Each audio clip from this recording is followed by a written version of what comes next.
तो नमस्कार, फिर से एक नई सुबह नई भर्ती के साथ, और ऐसी भर्ती जिसमें हर कोई फॉर्म भर सकता है और ये अच्छी पोस्ट है। इस सभी लोग भरिएगा। सैलरी अच्छी है, सेंट्रल गवर्नमेंट की सैलरी है। अच्छी बात दूसरी चीज़ क्या है, पावरफुल पोस्ट है। पावरफुल इन द सेंस मतलब एक पावरफुल डिपार्टमेंट में काम करने के एक अलग मौका आता है। बहुत सारे लोग होते हैं इनको इंटेलिजेंस में काम करने का, आईबी में काम करने की एक बड़ा रुचि होती है। पर हाँ, इस एग्ज़ाम को निकालने के लिए आपके पास थोड़ा सा पैसेंस होना चाहिए। समथिंग मान के चलिए 30-35 हज़ार 40 हज़ार की अब तक की आपकी सैलरी का जॉब है। ये बहुत अच्छा है, आपके पास मौका है। और हर एक डिस्ट्रिक्ट मतलब हर एक राज्य में है। मतलब अगर आप भोपाल में काम करना चाहते हैं, मध्य प्रदेश में काम, तो भोपाल में भी वैकेंसी है। तमाम चीज़ें एक एक करके पूरी चर्चा करते हैं। ये सेंट्रल गवर्नमेंट नौकरी है, intelligence bureau, ministry of home affairs, government of India की है। सिक्योरिटी असिस्टेंट एग्जीक्यूटिव कार्यपालिक है और मल्टीटास्किंग स्टाफ जनरल, 2 प्रकार की भर्ती इसमें है। इसके एक एक करके चर्चा करते हैं। सबसे पहले देखते हैं ये पूरे जो आईबी के जितने भी ब्रांचेस हैं पूरे चल रहे हैं। जैसे अगरतला की बात करें तो ये है, अहमदाबाद की बात करते हैं, आइजोल की बात करें, अमृतसर की बात करें, बेंगलुरु, भोपाल की बात करें। भोपाल में जो जिन लोगों को हिंदी आती है लोग आराम से कर सकते हैं। चंडीगढ़ में हिंदी पंजाबी चलेगी, चेन्नई, देहरादून, दिल्ली में आपकी हिंदी पंजाबी उर्दू चलेगी, तो काफ़ी अच्छी पोस्ट है।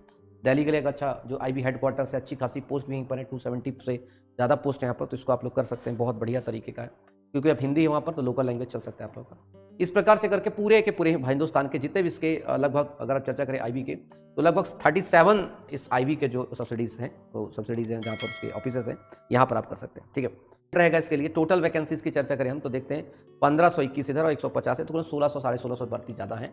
और इन भर्तियों के बारे में ये भी ध्यान रखना है, वैकेंसियाँ प्रोविजनली है, लाइबल चेंज मतलब इसे बदला भी कर सकता है, बढ़ाया घटाया भी जा सकता है। ठीक, सबसे पहले देखेंगे इसकी हम क्वालिफिकेशंस के बारे में जानने से पहले इसकी देखते हैं क्लासिफिकेशन आता है।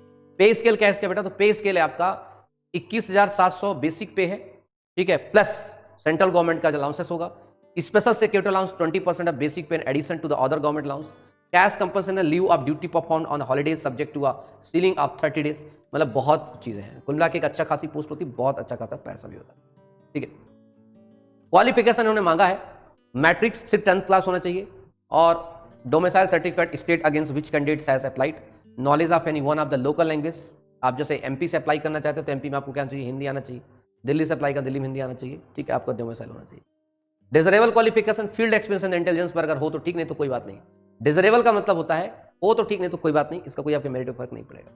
एज लिमिट की बात करते हैं तो नॉट एक्सीड 27, मतलब जो जनरल कैटेगरी का व्यक्ति हो 27%, ओबीसी का 27 ईयर्स जनरल कैटेगरी का, 30 ईयर्स जो है ओबीसी का, और समथिंग जो है 32 ईयर्स जो है एससी एसटी का व्यक्ति इसको फॉर्म भर सकता है। और कोई आपको बाकी शारीरिक दौड़ भाग ऐसा कुछ भी नहीं इसमें, सबसे अच्छी बात है। सिर्फ आपको एक ही चीज़ करना है, क्या, इसमें एग्जाम्स को देना है, और एग्जाम्स को दे करके आपका सीधे इसमें सिलेक्शन। तो उस एग्जाम के लिए बात करते हैं, चर्चा करते हैं उसमें क्या होगा एग्जाम।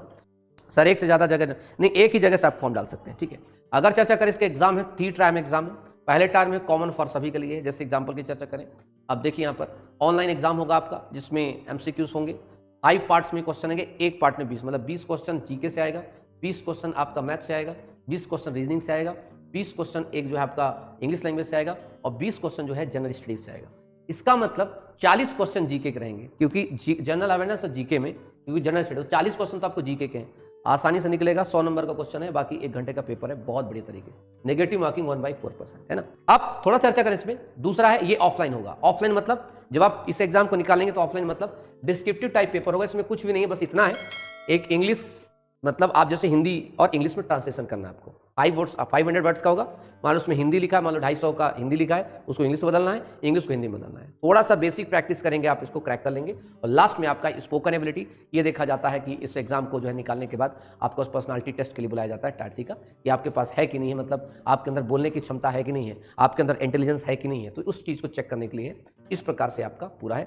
और एग्जाम्स जो है is a qualifying the nature है, आपको बता दूं, दो the tier exam qualify nature है। The qualify marks in the tier 2 is out of 50 for SA and HA. ठीक है, 16 out for 40 for MTS general. Apply करने के लिए क्या कर सकते हैं आप लोग, सीधे आप लोग करिएगा www.mha.gov.in, इस पे जाएंगे, यहाँ से आप लोग अपनी फॉर्म भर सकते हैं। फॉर्म कब से भरेंगे, 5 नवंबर से लेकर के 25 नवंबर तक आपके फॉर्म भरे जाएंगे। उसके बाद आपका पेपर बाद में होगा। याद रखेंगे आप लोग, फीस भी बहुत नॉर्मल फीस इन लोगों ने नॉर्मल फीस रखी है। ठीक है, 50 रुपीज़ और बाकी जो चार्जेस रुके हैं, इसको आप लोग कर सकते हैं, किसी भी जाके साइबर कैफे इसको भरवा सकते हैं। कुल मिला के ये भर्ती बहुत सारे छात्रों के अंदर एक काम करने का मतलब होता है। कुछ लोग चाहते हैं सीबीआई में काम करना, कुछ लोग चाहते हैं आईबी में काम करना। ये बहुत इंटेलिजेंस डिपार्टमेंट होते हैं। सीबीआई तो मान लो इन्वेस्टिगेशन डिपार्टमेंट, लेकिन जो आईबी होता है ये इंटेलिजेंस डिपार्टमेंट। इसमें और भी पोस्ट आती हैं, जैसे आगे चल के आप ACIO बनते हैं, ठीक है, ACIO का भी पोस्ट आती है, इसमें बहुत सारी पोस्ट आती है।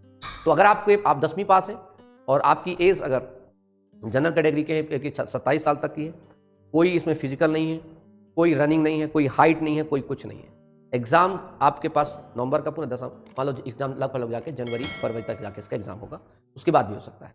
तो आप बेसिक अगर थोड़ा सा सही तरीके स्ट्रेटजिकल चलेंगे तो आप इस एग्जाम को क्रैक कर सकते हैं। मैं साफ तौर पर बोला 40 नंबर का तो जीके जीएस, ठीक है। तो पहला आप देखो, इस एग्जाम को निकालने के लिए आपको एक अच्छे मेंटर की आवश्यकता है, बहुत अच्छा, ठीक है। तो 40 मार्क्स का तो सीधे तौर पे हो गया, फिर आपका 20 मार्क्स का क्या हो गया, इंग्लिश हो गया, हम लोग पढ़ाते रहते उसको देख लेना आप लोग, ठीक है। बचा मैथ और रीजनिंग, ये आपका हो गया 40 मार्क्स का हो गया। तो कुल मिलाकर के आपके ये इस प्रकार से पूरा स्ट्रैटेजी बनेगी।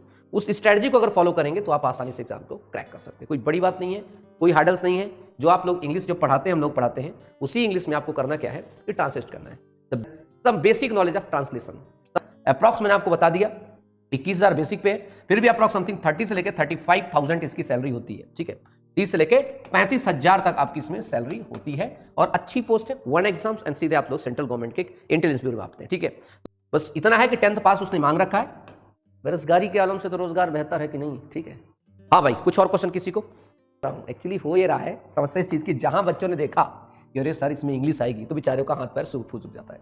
इसका सीधा सा कॉन्सेप्ट है 50% लगभग, मतलब 40 मार्क्स का आपका क्या है, जीके वो टिपिकल वाला और एक जीएस, तो कुल मिला के 40 मार्क्स से हो गया। 20 मार्क्स की आई इंग्लिश मौसी। इंग्लिश मौसी कितने नंबर की? 20 नंबर की। अब बचे चाचा जान मैथ बड़े चाचा और रीजनिंग छोटे चाचा, तो कुल मिला के 40 ये हो गया, ठीक है। तो मैथ रीजनिंग तो आप लोग कर ही रहे हैं, तो उसकी तो कोई दिक्कत की बात नहीं। अब बचा थोड़ा सा ये चीज़ है, और इसको कवर करके आपको करना क्या है, 100 मार्क्स है, नेगेटिव मार्किंग 1/4 मार्क्स, ये आपका चीज चलेगा सर। इतना अगर आप करते हैं तो बहुत अच्छे तरीके से आप कवर कर पाएंगे और थोड़ा सा स्ट्रेटजी बनाएंगे तो इस एग्जाम को क्रैक कर लेंगे, ठीक है। तो जितने भी तैयारी करने वाले छात्र हैं सभी लोग फॉर्म भरिएगा। कोई इसमें ना तो हाइट की दिक्कत है, ना चेस्ट की दिक्कत है, ना रेस की दिक्कत है, ना फिजिकल की दिक्कत है, कुछ भी नहीं, सिर्फ एक ही चीज चाहिए, इसमें पढ़ना है आपको, ठीक है। चलिए, टेक केयर, जय जय भारत।